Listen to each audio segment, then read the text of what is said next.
Unfiltered truth, bold insights, and clear perspective. This is Inside Politics with your host, Kevin Klein, with his guests, Jeff Courier and Royce Coop. Buckle up and let's get to straight talk. I'm Kevin Klein. Welcome to Inside Winnipeg Politics. I'm joined by two of my colleagues from the Winnipeg Sun, columnist Jeff Courier and columnist Royce Coop, who is also a professor of political sciences at the University of Manitoba. And Royce, we wanted to talk about the crime that appears to be getting worse and making transit worse right here in Winnipeg. There was an incident with a hammer just a few days ago. Yeah. Yeah, I'm a little bit biased on these questions. I love public transit. I love bus. I lived in Vancouver for a large part of my life, where the buses are awesome. You can ride on them. You can get anywhere. You don't need a car in a lot of ways. And I would love to ride the bus here in Winnipeg. I'd love to take my daughter on the bus. And I think there's lots of people like that. But then we get these stories in the news. In the last few days, there was a story about someone who had a hammer on the bus. Either he hit someone on the head, someone he didn't know, just a random person with a hammer, or he tried to do that. Someone sprayed someone else with bear spray in response. A little while ago, there was a story about someone with a hatchet on the bus. That was very recent. There was someone got stabbed on the bus, and I think it was an older person got stabbed on the bus a while ago. And the problem with this stuff is that it really creates a kind of death spiral for public transit that we're seeing in Winnipeg right now. People want to ride the bus, but they don't because of stories like this. Then the cost of riding has to go up. The cost of the fare has to go up. Then even fewer people ride on it, and it hurts the system as a whole. Then you have to cut the number of buses, the number of routes. And so the question of crime is something that we really need to address. Nothing is going to hurt ridership more than these horrible, almost unbelievable stories of violence that we hear about could happen to anyone at any time.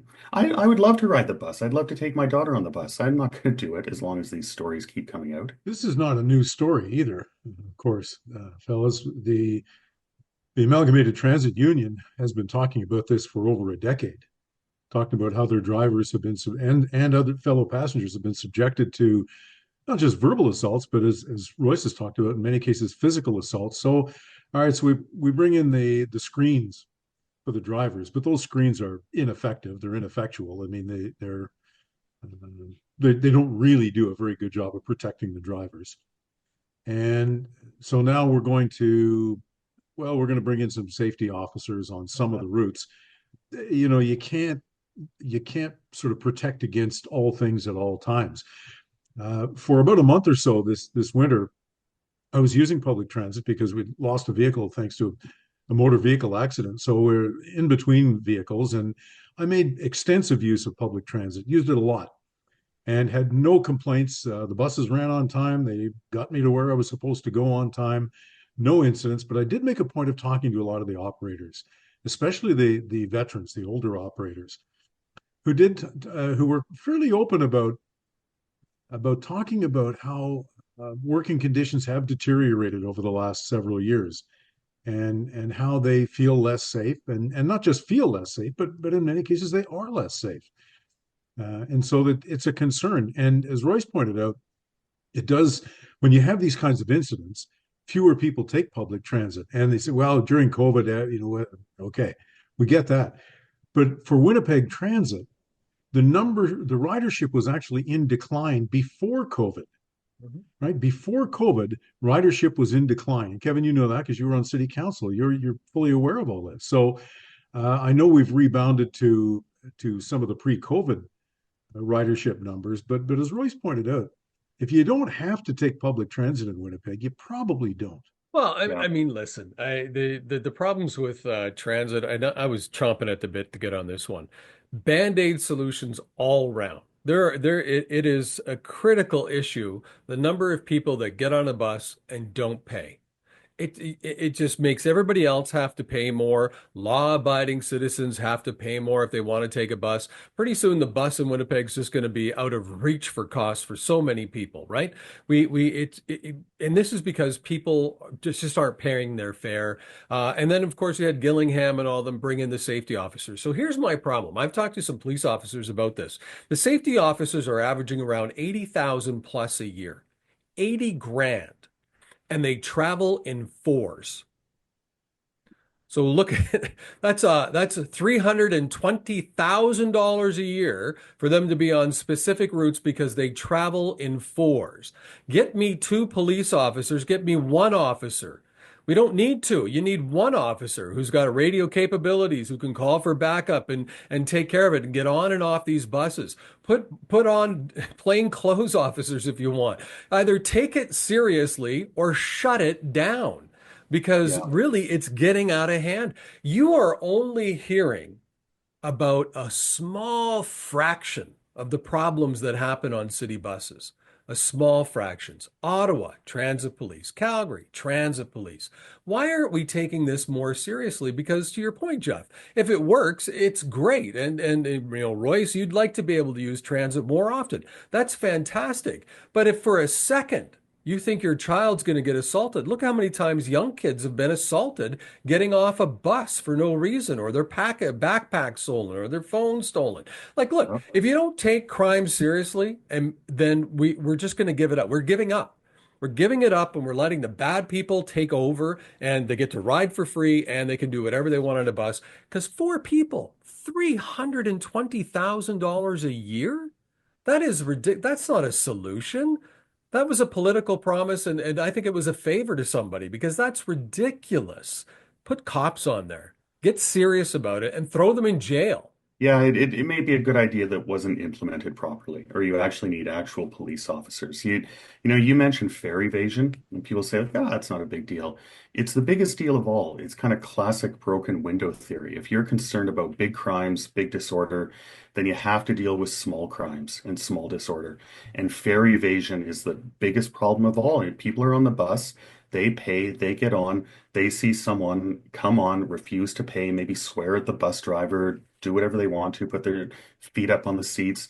That sends a message that the environment is not safe, and it's not, even if people are not wielding hatchets on the bus, it sends a message that's not safe and there's no order on the bus. And so people don't ride it, and they sure don't bring their kids onto it. And if they're vulnerable and they don't have to ride the bus, they don't do it. And it's going to be over. No one is going to ride the bus in the next fare evasion. Sorry, Royce. Fare evasion is really the equivalent it's like shoplifting.